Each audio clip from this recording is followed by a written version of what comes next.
Hello student, very good morning. આજે આપણે છેલ્લા ભૌતિક ગુણધર્મની વાત કરશું. આજે આપણે જોવાનું છે કે આવર્ત કોષ્ટકની અંદર વિદ્યુત ઋણતા છે એ કેવી રીતે બદલાય છે. જો મેઇનલી 4 ભૌતિક ગુણધર્મો હતા જેનાથી આપણું આખું કેમિસ્ટ્રી છે એ સંકળાયેલું છે. પરમાણુય ત્રિજ્યા, આયનીકરણ એન્થાલ્પી અને ઇલેક્ટ્રોન પ્રાપ્તિ એન્થાલ્પી. આ બધી વસ્તુ આપણે જોઈ ગયા હતા. હવે આપણો ટાર્ગેટ છે વિદ્યુત ઋણતા. બરાબર. ચલો તો હવે સમજવાનું ટ્રાય કરીએ છીએ. સ્ટાર્ટ કરીએ છીએ વિદ્યુત ઋણતા માટે. આજે આપણી પાસે વિદ્યુત ઋણતા છે ને એ ઘણા બધા વૈજ્ઞાનિકોએ ભેગા મળીને શોધી હતી. જો હું તમને ડિટેલમાં વાત કરું તો વિદ્યુત ઋણતા હકીકતમાં છે શું? કોઈ પણ સહસંયોજક બંધ બનેલો હોય એમાં વચ્ચે રહેલા ઇલેક્ટ્રોનને પોતાની બાજુ આકર્ષવાની ક્ષમતા. તો જો બી ઇલેક્ટ્રોન ખેંચી ગયો એનો મતલબ શું? તે વધારે વિદ્યુત ઋણ પરમાણુ છે. હવે આ આયનીકરણ એન્થાલ્પી અને વિદ્યુત ઋણતા બંનેના મૂલ્ય ઉપરથી આ નક્કી થશે. સોરી, આ વિદ્યુત ઋણતા નહીં, ઇલેક્ટ્રોન પ્રાપ્તિ એન્થાલ્પી છે.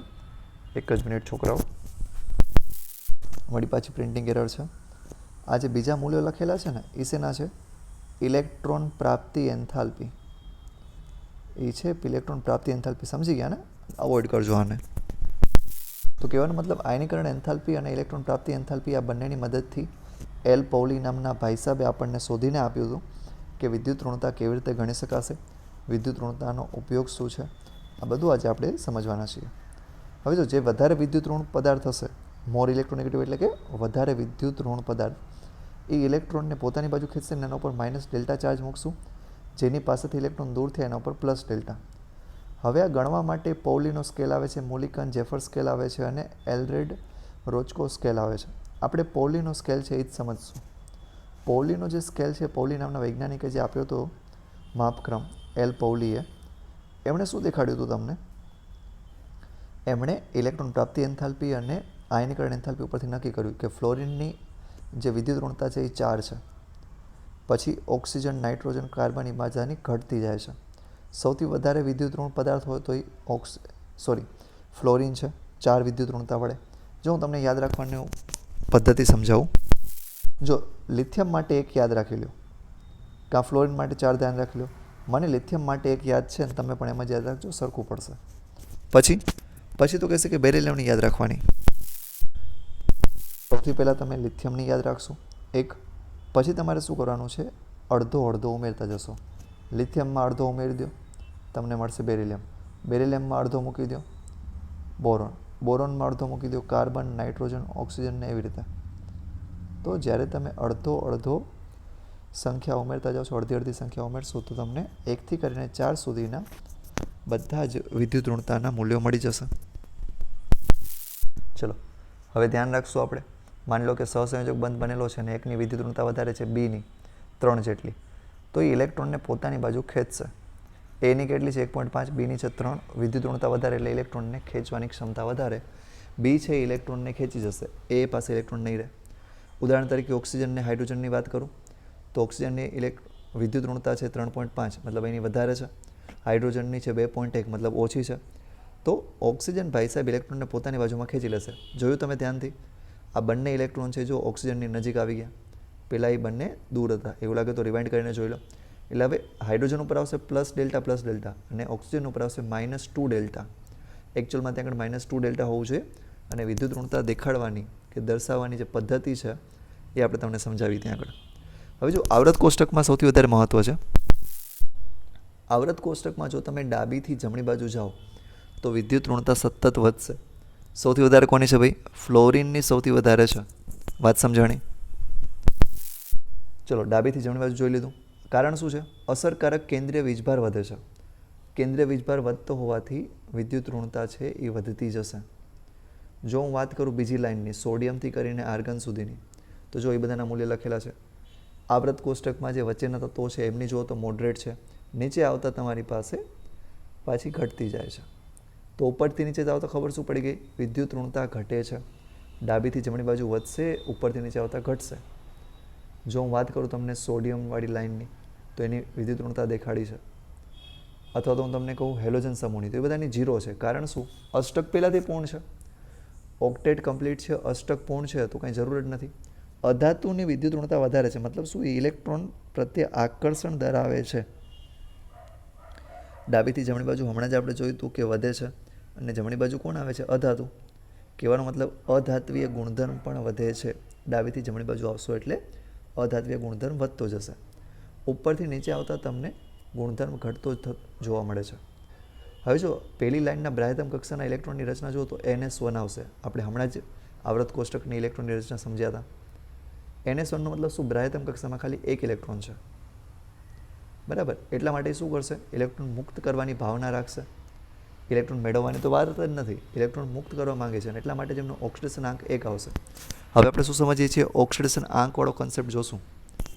સૌથી પહેલાં જોઈએ કે ઓક્સિડેશન અવસ્થા એટલે શું છે. IUPAC વાળા એમ કહે છે કોઈપણ પદાર્થમાં રહેલા તત્વો ઉપર ઓક્સિડેશનનું પ્રમાણ દર્શાવશે. કેટલા ઇલેક્ટ્રોન મુક્ત કર્યા, કેટલા ઇલેક્ટ્રોન મેળવ્યા એનું પ્રમાણ એટલે ઓક્સિડેશન આંક. ઉદાહરણ તરીકે હું પોટેશિયમની વાત કરું, Kની, તો પોટેશિયમ ઉપર એક ઇલેક્ટ્રોન વધારે છે એને દૂર કરી નાખો તો એ પોટેશિયમ ઉપર ધનભાર +1 આવે. આ એની ઓક્સિડેશન અવસ્થા થઈ ગઈ. ઓક્સિડેશન અવસ્થા કેટલી છે? પોટેશિયમની +1. સલ્ફરની વાત કરું તો ત્યાં આગળ 2 ઇલેક્ટ્રોનની ઘટ છે. 2 ઇલેક્ટ્રોન લઈ આવો તો શું થઈ ગયું? 2-. તો સલ્ફાઇડ ઉપર આપણને 2- જોવા મળે છે. એ સલ્ફરનો ઓક્સિડેશન આંક આવશે 2-. ચલો આટલી સમજણ પડે છે. પોટેશિયમ ઉપર શું, સલ્ફાઇડ ઉપર શું? પોટેશિયમ ઉપર +1 ઓક્સિડેશન આંક અને સલ્ફાઇડ ઉપર આવશે -2. ચલો આ બે તત્વની તમને સમજણ પડવી જોઈએ. હવે આપણે આગળ વધીએ છીએ. આગળ કઈ બાજુ? નિયોન બાજુ. નિયોનની જો મેક્સિમમ છે ત્યાં 0 જેટલું જ આવી જાય છે, બરાબર. મેક્સિમમ નહીં, સોરી, મિનિમમ આવશે. પોટેશિયમને +1 ઓક્સિડેશન અવસ્થા, સલ્ફરની -2, ઓક્સિજનની 0, નિયોનની 0, સોરી. હવે આ કોઈપણ પદાર્થ માટે સંયોજકતા અથવા તો ઓક્સિડેશન આંક કેવી રીતે ગણી શકાય એ સમજશું. આપણે લખી તો નાખ્યું હતું +1 ને -2 ને 0 ને, એની ગણતરી થાય છે કેમ એ સમજીએ. બ્રાહ્યતમ કક્ષાના ઇલેક્ટ્રોન છે એ નક્કી કરશે. પોટેશિયમમાં 1 હતો, ઓલામાં 2 છે, એવી રીતે. હવે જો આ ટેબલ બહુ મહત્વનું છે, મેં તમને આ સમજાવ્યું હતું પહેલાં પણ, ને કેમિકલ બોન્ડિંગમાં પણ આપણે સમજશું. પહેલા લાઇનમાં જો 1 ઇલેક્ટ્રોન વધારે, બીજામાં 2, 13મા સમૂહમાં 3, 14માં 4, 15મો સમૂહ છે એમાં 5. હવે અહીંયા 1 થી કરીને 4 સુધીના ઇલેક્ટ્રોન છે ને ગુમાવવાની વર્તણૂક દાખવશે. તો કાર્બન સમૂહ સુધી આપણે એટલા ઇલેક્ટ્રોન ગુમાવશું, 1, 2, 3, 4. 15, 16 અને 17ની જો હું વાત કરું તો એનામાં ઇલેક્ટ્રોન મેળવવાની વૃત્તિ છે. 15 વાળામાં 5 ઇલેક્ટ્રોન વધારાના છે તો એ 3 મેળવશે. 16માં 6 છે એટલા માટે 2 મેળવશે, અને 17માં 7 છે એટલા માટે 1 મેળવશે. તો નાઇટ્રોજન, ઓક્સિજન અને ફ્લોરિન સમૂહ છે એ 1 મેળવવા, એ બધા ઋણ ભારિત બનશે. હવે જો હું વાત કરું ટ્રાન્ઝિશન અને ઇનર ટ્રાન્ઝિશન મેટલ, મતલબ D અને F વિભાગના તત્વોની, તો એના માટે જો અહીંયા દેખાડ્યું છે ચોથા સમૂહમાં રહેલા સંક્રાંતિ શ્રેણીના ઓક્સિડેશન આંક. અહીંયા ઘણા બધા ઓક્સિડેશન આંક છે, 2 છે, 3 છે, 4 છે, 6, 7 છે, 2, 3, 4, 5, 6, 7 બધા જ છે.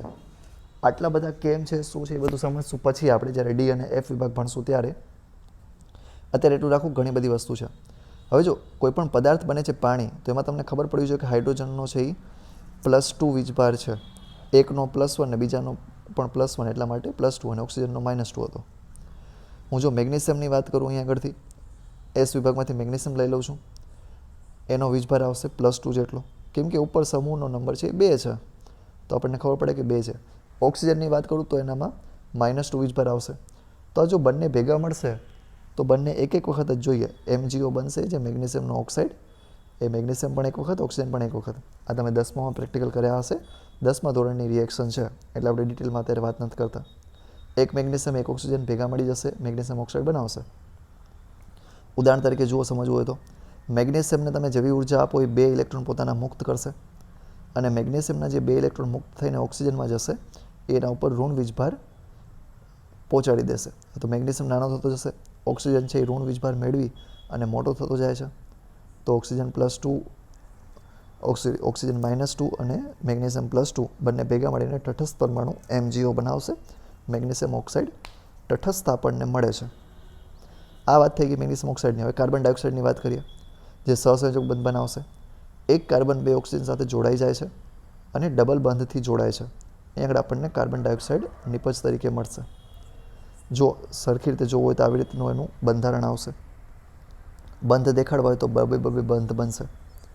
અહીંયા ઓવરલેપિંગ થઈ ગયું હોય છે કક્ષકનું. આ આપણે ચોથા ચેપ્ટરમાં ભણવાનું જ છે હમણાં જ, કાલથી જ કદાચ ચોથું ચેપ્ટર ચાલુ કરી નાખીએ છીએ આપણે, તો ધ્યાનથી વિડીયો જોજો. હવે અહીં આગળ ઓક્સિજન ઉપર -2 છે, બીજા ઓક્સિજન પર પણ -2 છે. જે વધારે વિદ્યુત ઋણ ભારવાળો તત્વ હશે જેમ કે ઓક્સિજન એના ઉપર માઇનસ આવશે, વચ્ચેના તત્વો ઉપર પ્લસ આવશે, તો કાર્બન ઉપર શું આવશે? +4. બરાબર. હવે જુઓ આપણે એક બીજું પદાર્થ બનાવીએ OCl2. અહીંયા આગળ ઓક્સિજનની જે વિદ્યુત ઋણતા છે એ વધારે છે કોના કરતાં? ક્લોરિન કરતાં. તો ઓક્સિજન છે તમારી પાસે એને આપણે વચ્ચે રાખ્યો છે, એના ઉપર -2 આવશે. ભલે એ વચ્ચે હોય પણ આવશે શું? -2. અને જે ક્લોરિન છે એની વિદ્યુત ઋણતા છે એ વધારે છે તો એના ઉપર +1 આવશે. તો જેની વિદ્યુત ઋણતા ઓછી હોય એના ઉપર માઇનસ આવે અને જેની વિદ્યુત ઋણતા વધારે હોય એના ઉપર આવશે પ્લસ. ધ્યાન રાખજો બાળકો, આનાથી આખું કેમિસ્ટ્રી બનશે. હજી એક ઉદાહરણ જોઈએ ઓક્સિજન ડાયફ્લોરાઇડનું. એક ઓક્સિજન અને 2 ફ્લોરિન.